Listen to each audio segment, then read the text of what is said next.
It's obvious that as a pianist we have a very strong connection to and love for Beethoven, there's no question of that. But I will also say that the discovery that one goes through playing Beethoven, especially on pianos from his time, is an unbelievably vivid and dramatic discovery of the changes, especially in the way the piano is used in this period.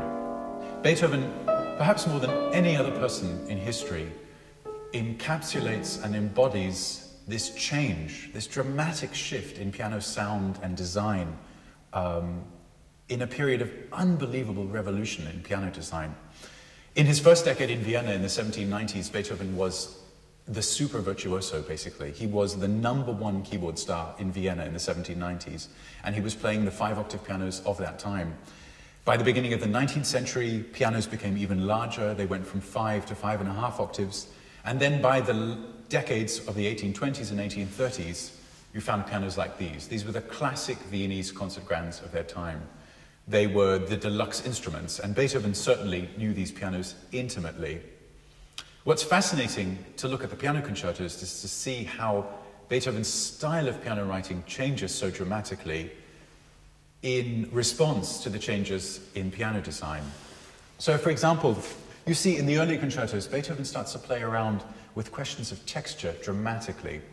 If I play some excerpts from the first piano concerto, which is actually the B-flat major concerto, we now call it Opus 19 and now call it number 2. But look at the way Beethoven treats the piano. He treats and exploits the beautifully brilliant quality of the upper treble and the kind of articulate quality of that sound so wonderfully well.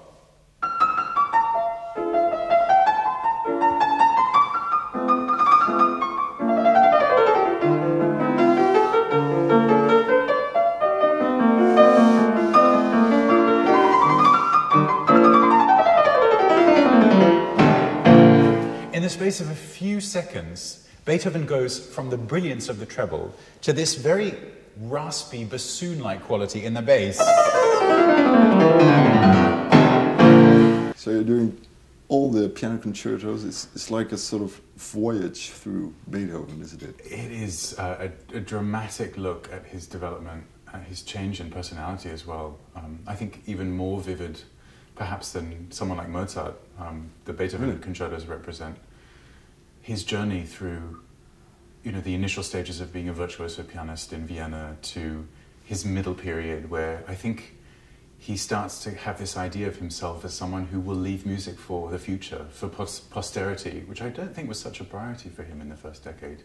Then to the fifth piano concerto, the Emperor, which is the kind of end of that period and almost the tipping over into this later period where he starts to inhabit this kind of, this strange space-like place where he just experiments with such bizarre things in such an experimental way. But yeah, you're right. It's a fascinating journey through his life. Because it must be really hard for you to make the whole picture, because he started at 13, I guess, with this little piano concerto on opus style. Yes, right. And then he improvised, of course, perhaps a lot more than we know. You're so right. But you're one of the pianists who really is improvising too. How does that work? Do you really get closer to Beethoven? This is such an interesting issue, because I think, reading especially about the first 3 concertos, it's clear that Beethoven has 2 priorities. He needs to get parts ready for the orchestra so that they can literally know what to play. So he spends all of his time getting those ready. But the piano parts for these pieces were in a state of such chaos that apparently when the 3rd concerto was premiered, I think it was Ries who was turning pages, maybe, said that there was basically nothing there. There were these ghost-like blank pages.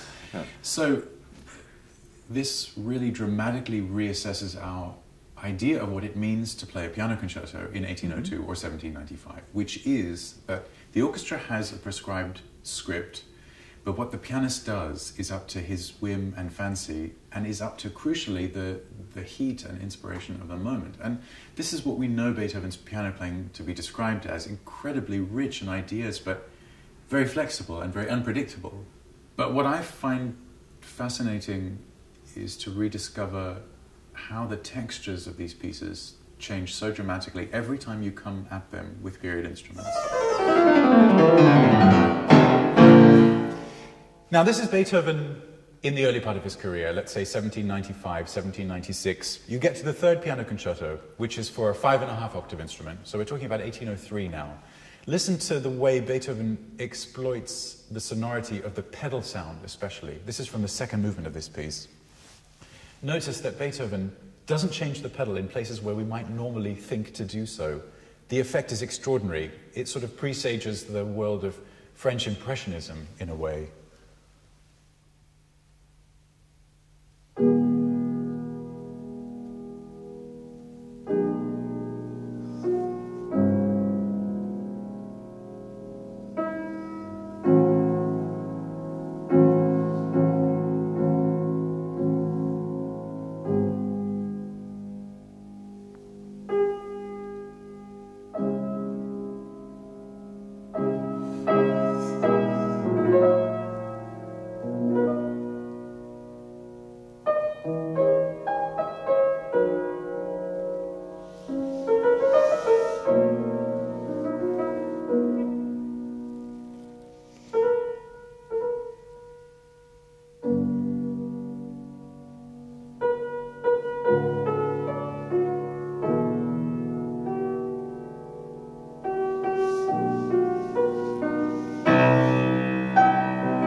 I think what's so remarkable about Beethoven is that at every stage in his career, and the piano concertos map these various stages quite beautifully, actually, Beethoven is trying to push the envelope as far as possible. He's trying to exploit the kind of magic that these pianos can offer in the most dramatic, sometimes horrific ways possible. Let's see, that was the third piano concerto. We get to the fourth piano concerto, 1808, 1809, and you start to see Beethoven exploiting even more the kind of futuristic piano sounds that are available to him. Of course, this is the amazing thing, is that Beethoven decides in this case to throw or to question the entire genre of the concerto at its core. He says, no, the orchestra will not start this piece with a tutti or a ritornello. In fact, the piano is going to start alone, in G major, like this.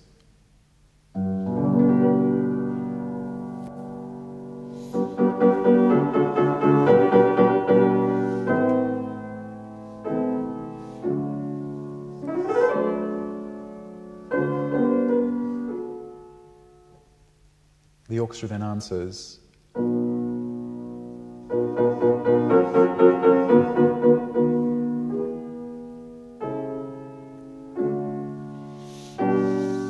Frans was the first person I did these pieces with in their entirety and all in one go. And there's a very different dynamic in an orchestra that knows how to play the 9 Beethoven symphonies from one that has only played Mozart. And did he change you as a musician?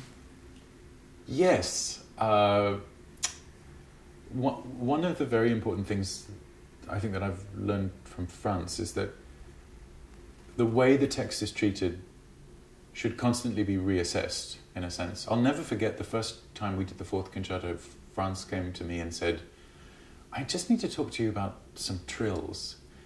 And the kind of detail he was talking about was so fascinating, because he said, you know, this is one of those periods where the traditions and the conventions of the 18th century suddenly get blurred, and they suddenly move into this period of 1810, 1820, where people start saying, we don't always have to play trills from the upper note. Maybe they can start from the main note, depending on context. And Frans would find 2 or 3 examples of that, and just as a sort of illustration of, you know, use the text as a springboard for new ideas as well.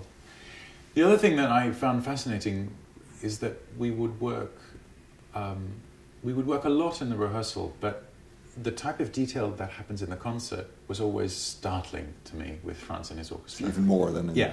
So new things happen. Absolutely, consistently in every concert. There's a level of excitement and energy that was almost there in rehearsals, but not quite. But it's so gratifying on stage, because it feels like a kind of hyper-reality, a dream-like state, you know, where everything is just a bit heightened.